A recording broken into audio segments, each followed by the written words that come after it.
إن الله وملائكته يصلون على النبي يا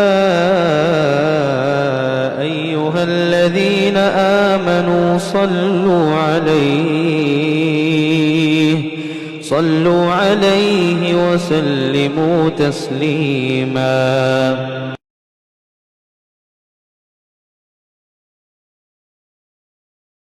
الحمد لله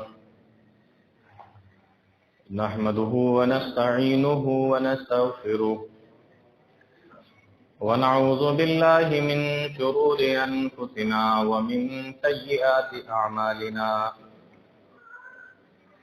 من يهده الله فلا مضل له ومن يضلل فلا هادي له وأشهد أن لا إله إلا الله وحده لا شريك له وأشهد أن محمدا عبده ورسوله يا أيها الذين آمنوا اتقوا الله حق تقاته ولا تموتن إلا وأنتم مسلمون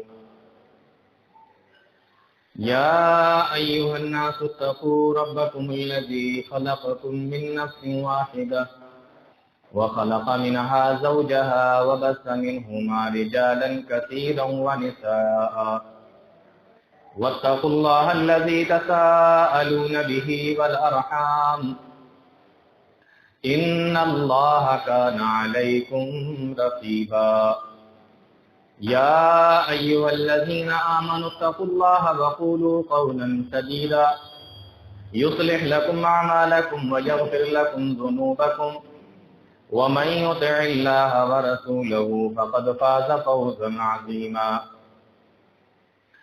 أما بعد فإن خير الحديث كتاب الله وخير الهدي هدي محمد صلى الله عليه وسلم وشر الأمور محدثاتها وكل محدثة بدعة وكل بدعة ضلالة وكل ضلالة في النار. أعوذ بالله السميع العليم من الشيطان الرجيم. بسم الله الرحمن الرحيم. ومن يكفر بالله وملائكته ورسله وكتبه ورسله واليوم الآخر فقد ضل ضلالا بعيدا.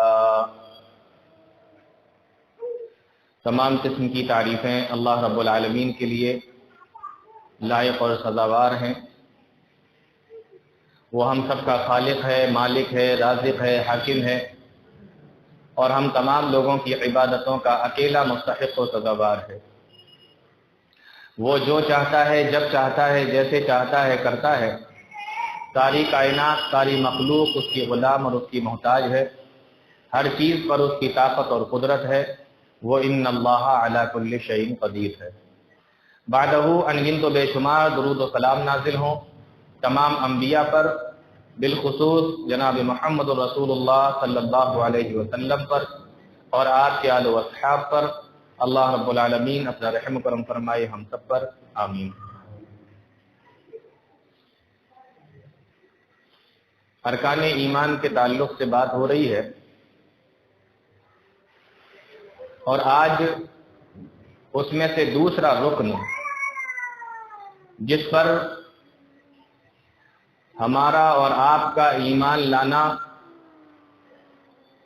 انتہائی ضروری ہے، جس کے بغیر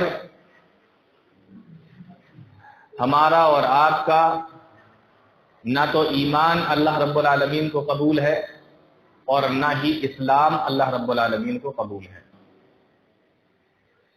تو اس میں سے اللہ پر ایمان، اس تعلق سے کافی باتیں آپ کے سامنے آ چکی ہیں. اب یہاں سے جو دوسرا رکن ہے جس کو کہتے ہیں کہ فرشتوں پر ایمان، اس کے تعلق سے بات کریں گے. اللہ رب العالمین نے بے شمار مخلوق بنائی، اور ان بے شمار مخلوق میں تین مخلوقات ایسی ہیں جن کو مرکزی حیثیت حاصل ہے. بے شمار مخلوق ہے لیکن اس میں سے ٹاپ 3 کہ یہ سب سے اہم ہے. تو وہ 3 مخلوق انسان، جنات اور فرشتے ہیں. یہ 3 مخلوق. اب ان تینوں میں انسانوں کا اور جناتوں کا معاملہ الگ ہے. معاملہ ان دونوں کا اس لیے الگ ہے کیونکہ اللہ رب العالمین نے ان کو آزادی دی ہے، اختیار دیا ہے، طاقت دی ہے، سوچنے کے لیے عقل دی ہے، فیصلہ کرنے کے لیے ان کو مختار بنایا ہے. یہ اپنے فیصلے خود کر سکتے ہیں، انسان بھی جنات بھی. لیکن فرشتوں کے ساتھ یہ معاملہ نہیں ہے. فرشتوں کا معاملہ اتنا ہی ہے جتنا اللہ رب العالمین بتا دے. یہ اپنے آپ سے سوچیں گے نہیں، جب تک ان کو آرڈر نہیں ملے گا یہ کریں گے نہیں، اور جب تک ان کو کسی چیز سے منع نہ کر دیا جائے اور آرڈر ہو تو کرتے رہیں گے. تو ان کا معاملہ بہت الگ ہے. کوئی فیلنگ نہیں، کوئی سوچ نہیں، نہ بھوک، نہ پیاس، نہ خواہش، کچھ بھی نہیں. تو ان کا معاملہ انسانوں سے اور جناتوں سے اس طریقے سے الگ ہے. اللہ رب العالمین نے ان کے بارے میں فرمایا لا يعصون اللہ ما امرہم، یہ کبھی نافرمانی نہیں کرتے جو ان کو حکم دیا جاتا ہے، کبھی نہیں. وَيَفْعَلُونَ مَا يُؤْمَرُونَ، اور جو بھی ان کو حکم دیا جاتا ہے یہ اس کو کرتے ہیں. تو یہاں پر نہ کا کوئی سوال نہیں، منع کا کوئی سوال نہیں. انسانوں میں ہے، وہ چاہے تو کرے چاہے تو نہ کرے، اور کرتے ہیں ایسا. جناتوں میں ہے یہ معاملہ، وہ چاہے تو ایمان لائیں چاہے تو سرکشی اختیار کریں، بغاوت کریں، وہ کرتے بھی ہیں ایسا. فرشتوں کا یہ معاملہ نہیں ہے. لا یعصون اللہ ما امرہم ویفعلون ما یؤمرون، جو حکم ان کو دے دیا جاتا ہے وہ کرتے ہیں، اللہ کے حکم کی کبھی نافرمانی نہیں کرتے. سوال یہ ہے کہ فرشتوں کو اللہ تعالیٰ نے کس چیز سے بنایا؟ صحیح مسلم کی وہ روایت دیکھیں جس میں پیارے نبی صلی اللہ علیہ وسلم نے ان تینوں مخلوق انسان، جنات اور فرشتوں کا ذکر فرمایا کہ ان کو کس چیز سے بنایا گیا. یعنی نبی ارشاد فرماتے ہیں خلقت الملائکۃ من نور وخلق الجان من مارج من نار وخلق آدم مما وصف لكم. پیارے نبی صلی اللہ علیہ وسلم ارشاد فرماتے ہیں خلقت الملائکۃ من نور، اللہ رب العالمین نے فرشتوں کو نور سے پیدا کیا ہے، ان کو نور سے بنایا. وخلق الجان من مارج من نار، اور جناتوں کو اللہ رب العالمین نے آگ سے بنایا. وخلق آدم مما وصف لكم، اور انسانوں کو اللہ رب العالمین نے مٹی سے بنایا. تینوں کی چیز بارے میں معلوم ہو گیا کہ یہ کس کس چیز سے پیدا ہوئے. فرشتے نوری مخلوق ہیں، اللہ رب العالمین نے ان کو نور سے بنایا ہے. فرشتے دکھائی نہیں دیتے، جنات بھی نہیں دکھائی دیتے، لیکن یہاں فرشتوں کی بات چل رہی. فرشتے دکھائی نہیں دیتے، یہ غیر مرئی مخلوق ہیں، دکھتے نہیں، لیکن ایمان لانا بہت ضروری ہے. ان کے اوپر ایمان لانا بہت ضروری ہے. یہ ایمان بالغیب ہے. ایمان بالغیب جانتے ہیں آپ؟ جیسے ہم نے اللہ کو نہیں دیکھا لیکن آپ شک کر سکتے ہیں، یہ ایمان بالغیب. الذین یؤمنون بالغیب، میرے بندے وہ ہیں جو غیب پر ایمان رکھتے ہیں. تو ایمان بالغیب، ایمان اللہ پر ایمان لائے بغیر دیکھے. اب فرشتوں پر بھی ایمان لاؤ بغیر دیکھے. جیسے آپ یہ ڈیمانڈ نہیں کر سکتے کہ میں جب ایمان لاؤں گا جب اللہ کو دیکھ لوں گا، اسی طریقے سے آپ یہ ڈیمانڈ نہیں کر سکتے کہ میں جب تک ایمان نہیں لاؤں گا جب تک کہ میں فرشتوں کو نہیں دیکھ لوں گا. اور یقین جانیے اگر آپ شک و شبے میں ہیں فرشتوں کے تعلق سے، یا آپ کے ذہن میں یہ بات آئی کہ میں دیکھوں گا تو مجھے یقین ہوگا کہ اللہ رب العالمین کی کوئی مخلوق ہے فرشتے، تو قرآن کریم کی اس آیت کریمہ کا ترجمہ آپ پڑھ لیں. اللہ فرماتا ہے وَقَالَ الَّذِينَ لَا يَرْجُونَ لِقَاءَنَا لَوْلَا أُنزِلَ عَلَيْنَا الْمَلَائِكَةُ أَوْ نَرَى رَبَّنَا. یہ لوگ کہتے ہیں کہ ہم جب تک ایمان نہیں لائیں گے جب تک ہم اپنے رب کو اپنی آنکھوں سے نہ دیکھ لیں. اور یہ بھی کہتے ہیں کہ جب تک ہم ایمان نہیں لائیں گے جب تک فرشتے ہمارے پاس میں اترنے نہ لگے نازل نہ ہونے لگے. اللہ نے فیصلہ سنا دیا. یہ اس طریقے کی ڈیمانڈ کرنے والے وہ لوگ ہیں لَقَدِ اسْتَكْبَرُوا فِي أَنفُسِهِمْ جو اپنے آپ کو بہت بڑا سمجھ رکھا ہے, جنہوں نے اپنے آپ کو بہت بڑا سمجھ لیا ہے, جو اپنے آپ میں غرور کے اندر مبتلا ہیں, جو اپنے آپ کو بہت بڑا سمجھتے ہیں. وَأَتَوْا عُتُوًّا كَبِيرًا اور یہ وہ لوگ ہیں جو بہت بڑی سرکشی کے اندر مبتلا ہو گئے. بغیر دیکھے نہیں لائیں گے ایمان. ہمیں رب بھی دکھاؤ ہمیں فرشتے بھی دکھاؤ. اگر یہ ذہن میں آ رہا ہے تو لَقَدِ اسْتَكْبَرُوا فِي أَنفُسِهِمْ آپ اپنے آپ کو بہت بڑا سمجھ رہے ہیں. وَأَتَوْا عُتُوًّا كَبِيرًا اور آپ بہت بڑی سرکشی کے اندر مبتلا ہو گئے ہیں. اور اگر یہ معاملہ تمہارے ساتھ میں ہو گیا قرآن کریم بیان کرتا ہے يَوْمَ يَرَوْنَ الْمَلَائِكَةَ لَا بُشْرَىٰ ہاں ہم ان کو فرشتے بھی دکھا دیں گے. اگر ان کی یہی ڈیمانڈ ہے تو ہم ان کو فرشتے بھی دکھا دیں گے. لا بشرا لیکن جب یہ فرشتوں کو دیکھیں گے تو انہیں کوئی خوشی محسوس نہ ہوگی. فرشتے ہم دکھا دیں گے تو یہ سوچ رہے ہیں کہ ہم ایمان لے آئیں گے فرشتے دیکھ کر. فرمایا جس دن یہ فرشتے دیکھیں گے لا بشرا یومئذ للمجرمین تو ان لوگوں کو کوئی خوشخبری محسوس نہ ہوگی بلکہ مصیبت میں گرفتار ہو جائیں گے فرشتوں کو دیکھ کر. کیوں؟ اس لیے کہ فرشتے کب دکھتے ہیں؟ فرشتے جب دکھتے ہیں جب آپ کی موت اور آپ کی روح نکالنے کے لیے آتے ہیں. اس سے پہلے تو نہیں دیکھے. بچپن سے لے کر وفات تک, پیدائش سے لے کر موت تک کوئی فرشتے کو نہیں دیکھ پاتا, لیکن جب روح نکلنے کا ٹائم ہوتا ہے تو فرشتے ہی فرشتے دکھائی دیتے. جہاں تک نگاہ جاتی ہے فرشتے ہی فرشتے دکھائی دیتے. اگر اچھے کام کیے ہیں تو اچھی شکل میں اور برے کام کیے ہیں تو بری شکل میں, لیکن دکھتے ہیں. اب مجھے بتاؤ کہ اگر ایسے وقت میں فرشتے دیکھ بھی لو تم تو تمہارے لیے کون سا فائدہ ہوا؟ یہ تو مصیبت ہی ہو گئی نا. اور ایسے وقت میں اگر تم کہو کہ میں اب اللہ پر ایمان لایا تو وہ ایمان تو قبول نہیں ہے. ایسے وقت میں توبہ بھی قبول نہیں. اب تو چل چلاؤ کا وقت آ گیا, سامنے سب کچھ دیکھ رہا ہو. اب ایمان بالغیب کہاں ہے؟ ایمان بالغیب تو نہیں, آپ تو دیکھ لیا نا. ایمان بالغیب تو کہتے ہی اس کو ہے کہ آپ نے نہ دیکھا اور آپ ایمان لے آئے. اب آپ ایمان بالغیب نہیں رہا, اب ایمان بالشہادہ ہو گئے, اپنی آنکھوں سے دیکھ لیا, اور یہ ایمان اللہ کی قبول نہیں. تو فرشتوں کو ڈیمانڈ اگر کسی نے یہ کر رکھی ہے کہ میں دیکھوں گا تبھی ایمان لاؤں گا, قرآن کریم کہتا ہے کوئی خوشخبری نہیں ہے تمہارے لیے, کوئی فائدہ نہیں. تو ایک چیز یہ ہوئی کہ اللہ رب العالمین کے فرشتے ہیں لیکن دکھائی نہیں. اب آج کا ماحول یہ ہے ہمارے یہاں مسلمانوں میں جہالت کی وجہ سے, لا علمی کی وجہ سے, یا کالجوں میں اور یونیورسٹیوں میں پڑھنے کی وجہ سے فرشتے کچھ نہیں ہوتے. یہ مزاج ہے لوگوں کا, کچھ نہیں ہوتے فرشتے. کس نے دیکھے؟ فرشتے کہتے کس کو ہیں؟ آپ اچھا کام کرو آپ فرشتے. سوچ دیکھیں ہم کہاں پہنچ گئے, کہاں تک ہم دین سے نکل گئے. آپ اندازہ کریں کون سی لادینی کے اندر اور الہاد کے اندر چلے گئے ہم. کہہ رہے ہیں کہ فرشتے کوئی مخلوق نہیں ہوتی. یہ قرآن کریم بھرا پڑا ہے, حدیث رسولیں بھری پڑی ہیں. یہ کس کے لیے؟ جس میں یہ سب بتایا گیا کہ فرشتے الگ سے مخلوق ہیں. اور آپ کہہ رہے ہو کہ آپ اچھے کام کرو تو آپ فرشتے, آپ برے کام کرو تو آپ برے فرشتے.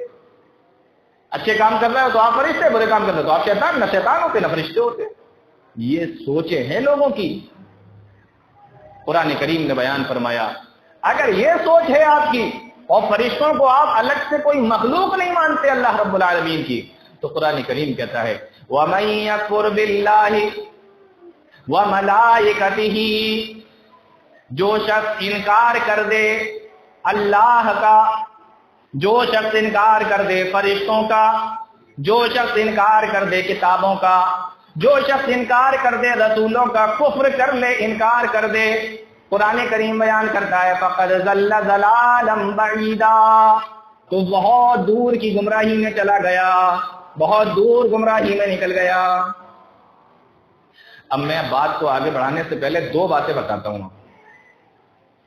یہ لفظ آپ لوگوں نے بہت سنا ہے، گمراہ، گمراہی۔ جانتے ہیں کس کو کہتے ہیں گمراہی؟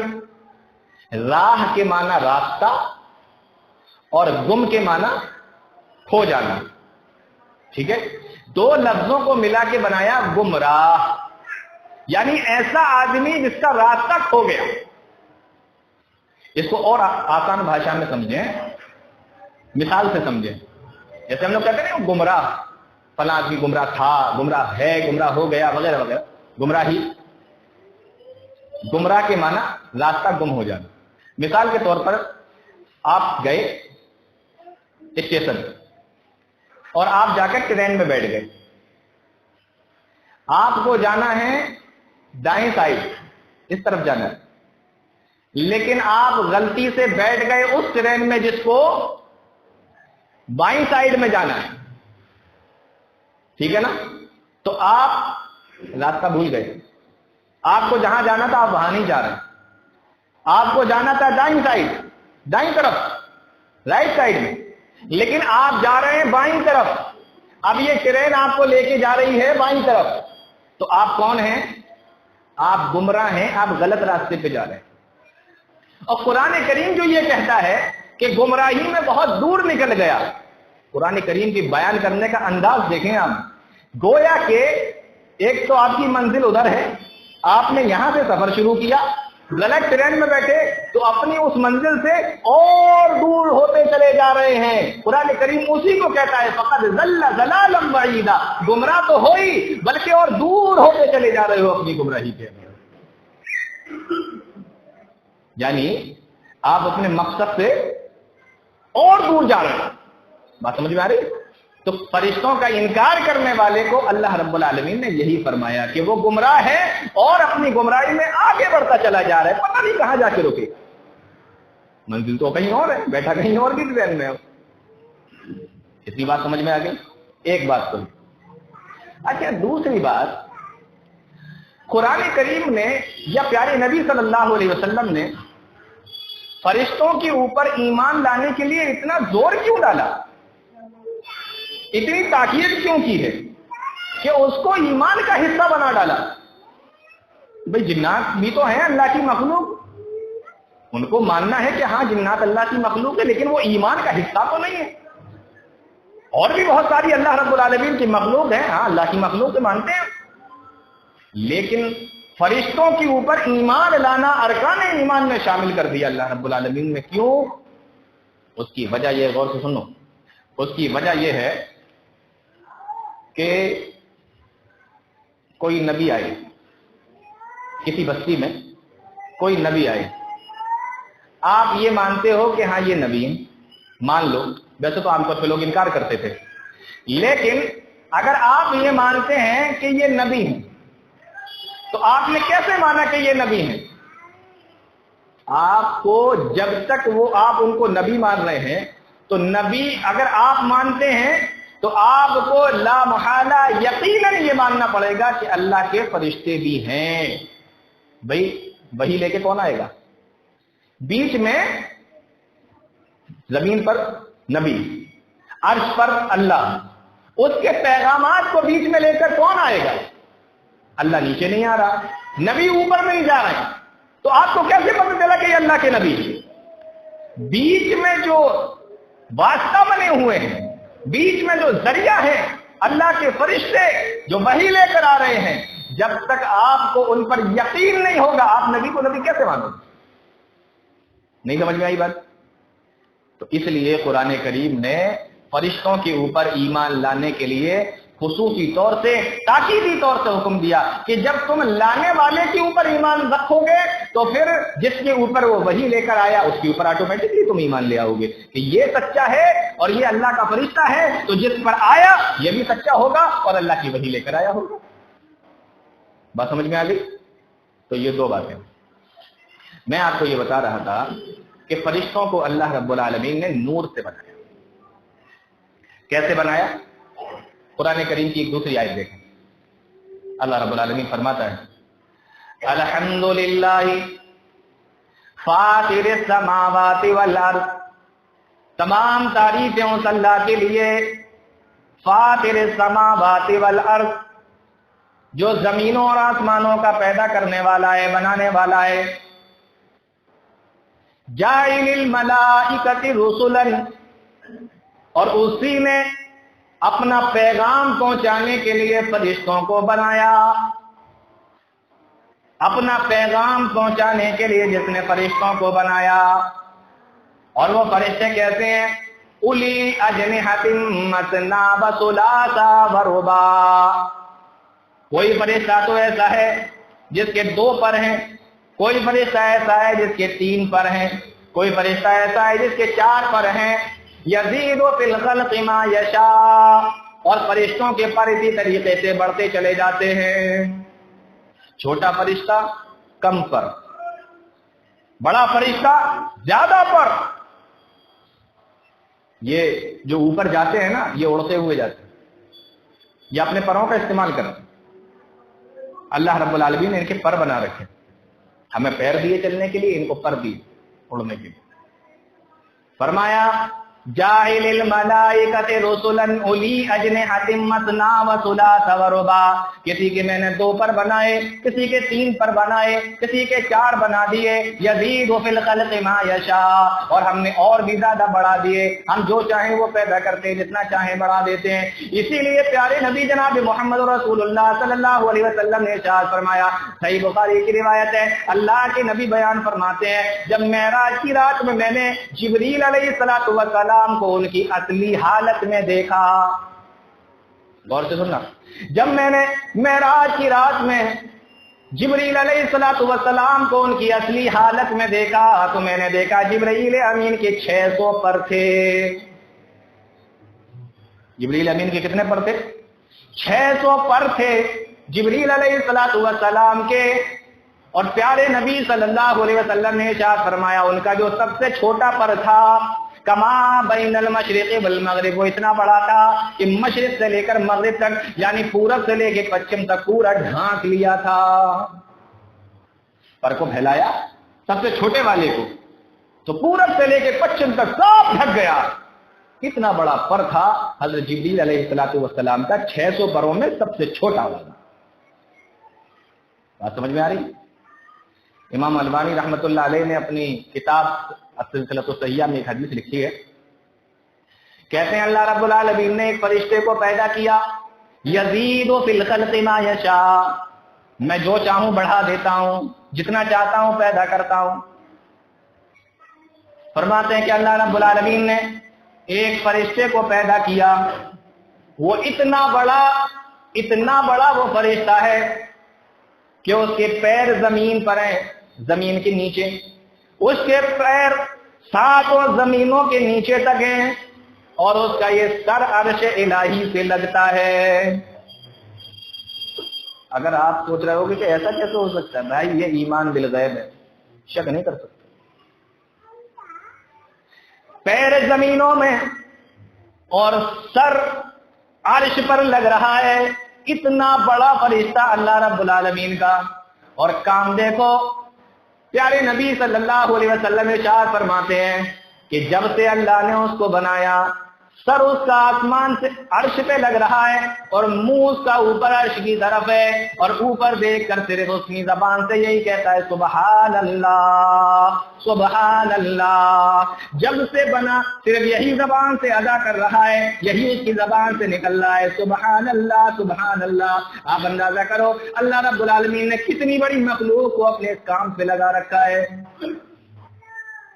اللہ کی قدرت دیکھو، اتنا بڑا فرشتہ پیدا کر کے چلو لگ جاؤ کام پہ، چلو کھڑے کھڑے کب تک؟ جب تک میں نہیں چاہوں کھڑے ہو جاؤ، کہو سبحان اللہ. آسمان کی طرف منہ، پیر زمین پر، سر عرش پر، سبحان اللہ سبحان اللہ. یہ ہے فرشتوں کا معاملہ. اللہ کی قدرت دیکھیں آپ. اب ایک سوال ہے، فرشتے رہتے کہاں ہیں؟ فرشتے کہاں رہتے ہیں؟ ان کا مسکن کیا ہے؟ رہنے کی ان کی جگہ کیا ہے؟ قرآن کریم اس کا جواب دیتا ہے۔ اللہ رب العالمین ارشاد فرماتا ہے، پیارے نبی صلی اللہ علیہ وسلم جبریل امین سے ایک مرتبہ کہنے لگے، اے جبریل، تم فاصلے سے میرے پاس میں کیوں آتے ہو؟ جلدی جلدی کیوں نہیں آتے؟ بار بار کیوں نہیں آتے؟ کبھی ایک دن بعد، کبھی 2 دن بعد، کبھی ایک ہفتے کے بعد، کبھی کئی گھنٹوں کے بعد۔ میں چاہتا ہوں تم میرے پاس میں جلدی جلدی آیا کرو۔ جبریل علیہ الصلوۃ والسلام جواب دیتے ہیں، وَمَا نَتَنَزَّلُ إِلَّا بِأَمْرِ رَبِّكَ، میں اپنے رب کے فیصلے کے بغیر نہیں اتر سکتا، میں اپنے رب کے فیصلے کے بغیر نہیں آ سکتا۔ وَمَا نَتَنَزَّلُ إِلَّا بِأَمْرِ رَبِّكَ، میں اپنے رب کے فیصلے کے بغیر نہیں آ سکتا۔ جب میرا رب کہتا ہے جا تو میں جاتا ہوں، جب میرا رب مجھ سے اجازت نہیں دیتا تو میں نہیں آ سکتا۔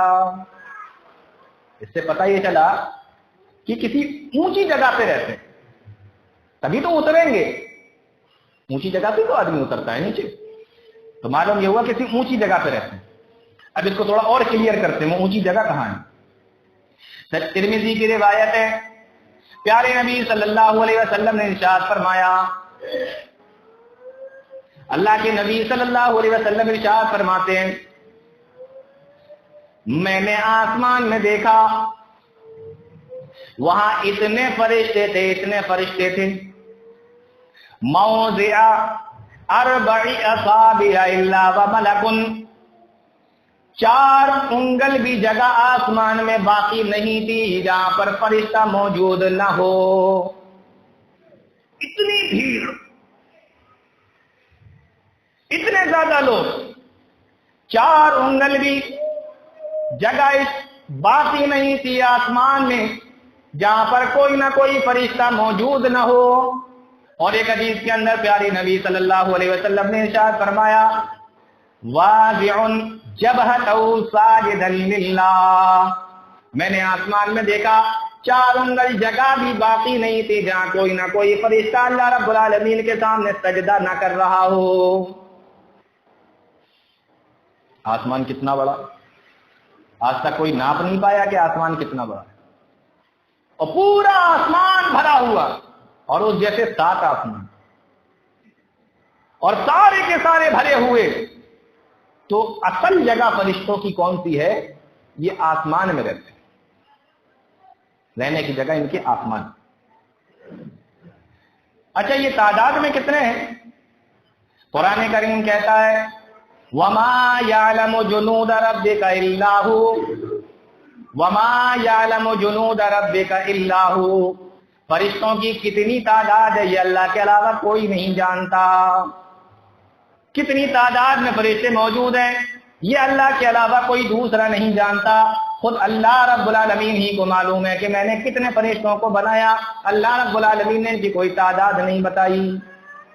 آپ اندازہ کر لو، اتنا بڑا آسمان، اور ایسے 7 آسمان، اور 4 انگل جگہ باقی نہیں جہاں پر کوئی دوسرا کھڑا ہو جائے، وہاں فرشتہ کھڑا ہوا، اتنی تعداد، اور اللہ رب العالمین کے اور باقی کے فرشتے اور کاموں میں لگے ہوئے۔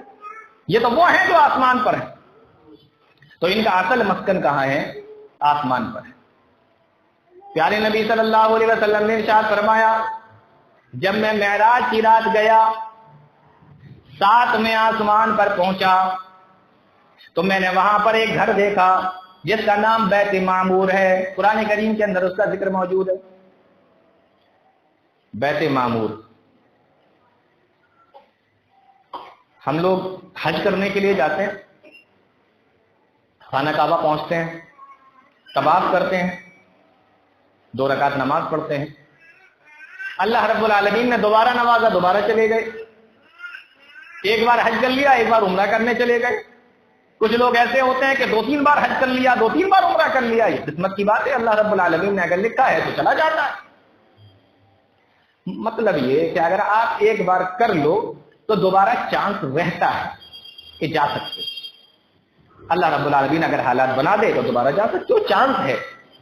لیکن پیارے نبی صلی اللہ علیہ وسلم نے ارشاد فرمایا میں نے بیت معمور، یہ 7ویں آسمان پر ایک گھر ہے، جیسے پوری دنیا کے بیچوں بیچ میں خانہ کعبہ موجود ہے، پوری دنیا کے بیچوں بیچ میں خانہ کعبہ موجود ہے۔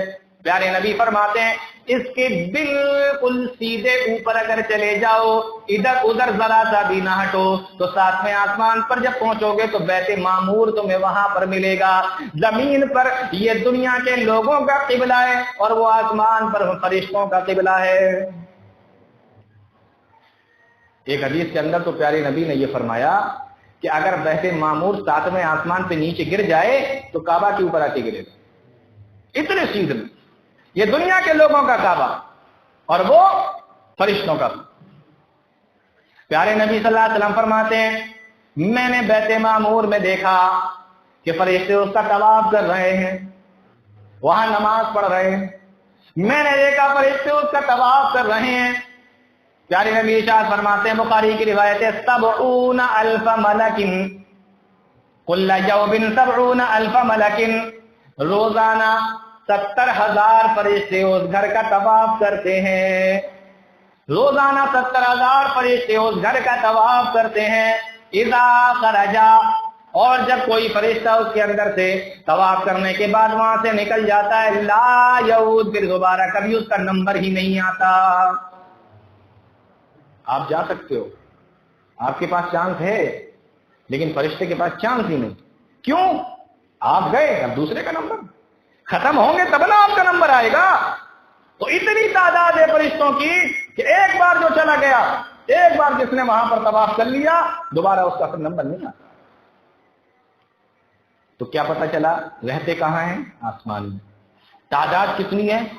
بے انتہا، بے شمار، ہمیں نہیں پتا۔ تیسری چیز، طاقت کتنی ہوتی ہے ان کے پاس، طاقت کتنی ہوتی ہے ان کے پاس۔ وہ روایت اٹھا کر دیکھیے، صحیح بخاری کی روایت ہے، پیارے نبی صلی اللہ علیہ وسلم فرماتے ہیں جب میں طائف پہنچا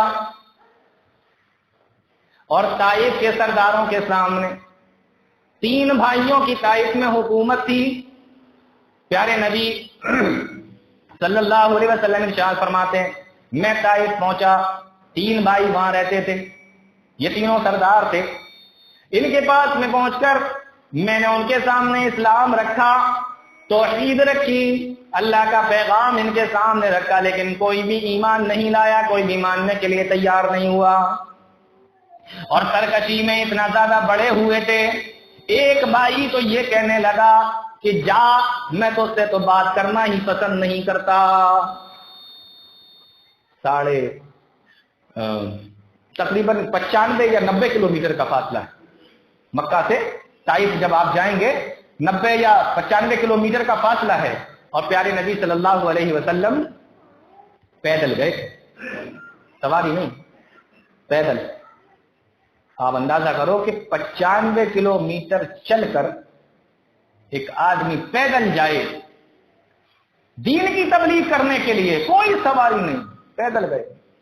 آپ سوچئے تھا، ہمیں تو 5 کلومیٹر کے لیے بھی سواری چاہیے، موٹر سائیکل چاہیے، یہ چاہیے، وہ چاہیے۔ 90 یا 95 کلومیٹر یا 100، لگ بھگ اتنی فاصلہ ہے، اتنا پیارے نبی صلی اللہ علیہ وسلم پیدل چل کر گئے۔ اور کب گئے؟ جس سال آپ کے چچا ابو طالب کا انتقال ہو گیا، وفات ہو گئی، اور ان سے کچھ دنوں کے بعد پیارے نبی صلی اللہ علیہ وسلم کی پہلی چہیتی پیاری بیوی حضرت خدیجہ رضی اللہ تعالی عنہا کا انتقال ہو چکا ہے۔ 2 غم پیارے نبی صلی اللہ علیہ وسلم کے سینے میں۔ کچھ دن پہلے بیوی ختم ہوئی، ان سے کچھ دن پہلے چچا ختم ہوئے۔ مکہ والے ماننے کو تیار نہیں، چلو دوسرے شہر میں دیکھتے ہیں۔ پیدل چل کر پہنچے، اور وہاں پہنچنے کے بعد جب بات کی سرداروں سے، سرداری کا نشہ جو ہوتا ہے نا، کہا پہلا آدمی کہتا ہے میں تو اس سے بات کرنے کے لیے تیار ہی نہیں، میں تجھے اپنے سے بات کرنے کے لائق ہی نہیں سمجھتا، جا، میں تو اس سے بات ہی نہیں کرتا، سننے کو تیار نہیں۔ دوسرے بھائی سے کہا، دوسرا بھائی کہنے لگا کیا اللہ رب العالمین کو تیرے علاوہ کوئی دوسرا نہیں ملا تھا جس کو وہ نبی بنا دیتا؟ اندازہ کریں آپ. تیسرے بھائی سے کہا کہ تم سن لو. تیسرا بھائی جواب دیتا ہے میں خانہ کعبہ کے پردے کو تو پھاڑ سکتا ہوں لیکن میں تیری بات نہیں مان سکتا. میں کعبے کا پردہ پھاڑ دوں گا جو گلاف پڑا ہوا ہے، میں اتنا بڑا یہ گناہ تو کر سکتا ہوں لیکن میں تیری بات نہیں مان سکتا. پیارے نبی فرماتے ہیں کہ تو میری بات نہیں مانتا مت مان، لیکن کم سے کم مجھے اس بات کی اجازت دے دے کہ میں لوگوں کو سمجھاؤں، لوگوں کو منع نہ کر، لوگوں کو بہکا مت، لوگوں سے یہ نہ کہ برغلا مت، لوگوں کو کہنے کا مجھے موقع دے دے. لیکن وہ اس کے لیے بھی تیار نہیں ہوا. واقعہ بڑا لمبا ہے، آپ لوگوں کو معلوم ہے. معاملہ یہاں تک پہنچا کہ پیارے نبی صلی اللہ علیہ وسلم کو طائف سے بھی نکال دیا گیا اور پیچھے اوباشوں کو، غندوں کو لگا دیا گیا جو برا بلا بھی کہتے جا رہے تھے، پتھر بھی مارتے جا رہے تھے. اللہ کے نبی صلی اللہ علیہ وسلم کو اتنے پتھر مارے کہ پیارے نبی صلی اللہ علیہ وسلم کے جسم سے خون نکل کر آپ جو جوتیاں پہنے ہوئے تھے ان جوتیوں کے اندر جا کر جم گیا. اور جب پیارے نبی صلی اللہ علیہ وسلم نے ایک جگہ پر بیٹھ کر اپنے پیروں کو نکالنے کی کوشش کی تو پیر نہ نکال سکے. اتنے پریشان، اتنے ستائے ہوئے، جا کر ایک باغ میں بیٹھ گئے. پھر وہاں سے اور آگے بڑھے، مکہ کے قریب پہنچے. حضرت جبریل امین آئے اور پیارے نبی صلی اللہ علیہ وسلم کے پاس میں پہنچے. پیارے نبی صلی اللہ علیہ وسلم سے جا کے کہا اے اللہ کے نبی، اللہ رب العالمین نے میرے ساتھ میں پہاڑوں کے فرشتے کو بھیجا ہے. قد بعث اللہ الیک ملک الجبال، اللہ رب العالمین نے میرے ساتھ میں پہاڑوں کے فرشتوں کو بھیجا ہے اور وہ آپ سے ملاقات کرنا چاہتا ہے، اگر آپ کی اجازت ہو. آپ نے فرمایا ہاں اجازت ہے. فرشتہ آیا اور آنے کے بعد اس نے پیارے نبی صلی اللہ علیہ وسلم کو سلام کیا. سلام کیا پیارے نبی صلی اللہ علیہ وسلم. کہنے لگا، وہ پہاڑوں کا فرشتہ کہتا ہے یا محمد صلی اللہ علیہ وسلم، اے محمد صلی اللہ علیہ وسلم، میں پہاڑوں کا فرشتہ ہوں، مجھے اللہ رب العالمین نے بھیجا ہے اور مجھے یہ کہہ کر بھیجا ہے ان شیتا، اگر آپ چاہیں، ان اطبق علیہم الاخشبین، ان طائف والوں کو دو پہاڑوں کے درمیان میں رکھ کر پیس دوں. اگر آپ چاہیں، اگر آپ مجھے اجازت دے دیں تو میں ان طائف والوں کو دو پہاڑوں کے درمیان میں رکھ کر پیس دوں. آپ مجھے اجازت دیجیے. طاقت دیکھ رہے ہیں فرشتے کی، میں طاقت بتا رہا ہوں آپ کو. دونوں پہاڑوں کو اٹھا کر پوری بستی کو پیس دیں گے، جیسے وہ مسالہ پیسا جاتا ہے ایسے پیس دیا جائے گا. یہ ہے طاقت فرشتوں کی. پیارے نبی صلی اللہ علیہ وسلم نے یہ سنا، فرمایا بل ارجو ان یخرج اللہ من اصلابہم، نہیں ایسا نہ کرو، بلکہ مجھے اللہ رب العالمین کی ذات سے امید ہے، مجھے اللہ رب العالمین کی ذات سے یہ امید ہے کہ اللہ رب العالمین ضرور بضرور، یہ لوگ ابھی میری بات نہیں مانتے لیکن ان کی آنے والی جو آگے کی نسل ہوگی وہ ضرور اللہ رب العالمین کی بات کو مانے گی، اسلام لے آئے گی، شرک سے بچ جائے گی. یہ ہے پیارے نبی صلی اللہ علیہ وسلم کی رحمت. اللہم اغفر لقومی فانہم لا یعلمون، اللہ میری قوم کو بخش دے، یہ جانتے نہیں. اب اس میں بھی ایک بڑا اہم نقطہ ہے، سن لو آپ کی طبیعت خوش ہو جائے. اتنا ستایا گیا اور اس کے بعد جو دعا کی کیا کہا، اللہم اغفر لقومی فانہم لا یعلمون، اے اللہ میری قوم کو بخش دے، میری قوم کو بخش. یہ نہیں اللہ ان کو بخش دے، میری قوم کو بخش دے. نہیں سمجھ میں آیا؟ ہاں، یہاں باپ اگر بیٹے کی، یہاں بیٹا اگر باپ کی بات نہیں مانتا، باپ غصے میں کہتا ہے جا میری اولاد ہی نہیں تھی. ہم کیا کہتے ہمارے یہاں، میری اولاد نہیں تو کیا. اپنی سگی اولاد کو اولاد ماننے کو تیار نہیں، اس لیے کیونکہ وہ ستا رہا ہے. یہاں پوری قوم ستا رہی ہے. نبی کا کلیجہ دیکھو، پھر بھی کیا کہہ رہے میری قوم. اللہم اغفر لقومی فانہم لا یعلمون، اللہ اس کو معاف کرو. نقطہ سمجھ میں آیا؟ تو فرشتوں کی طاقت آپ کو پتہ چلی، رہتے کہاں ہیں یہ پتہ چل گیا، اور ان کی تعداد کتنی ہے، یا وما یعلم جنود ربک الا. تو میں ابھی تک آپ کو یہ 3-4 باتیں بتا پایا. ابھی فرشتوں کے تعلق سے بہت ساری ایسی چیزیں ہیں جو بڑی عجیب و غریب ہیں، ان کی ایک بڑی عجیب و غریب دنیا ہے، وہ انشاءاللہ آنے والے جمعے میں آپ کو بتاؤں گا۔ اللہ تعالیٰ ہم تمام لوگوں کو نیک عمل کی توفیق عطا فرمائے، قرآن حدیث کو سمجھنے کی، اس پر چلنے کی توفیق عطا فرمائے، آمین صبر یا رب العالمین۔ اقول قولی ھذا استغفر اللہ لی ولکم ولسائر المسلمین فاستغفروہ انہ هو الغفور الرحیم۔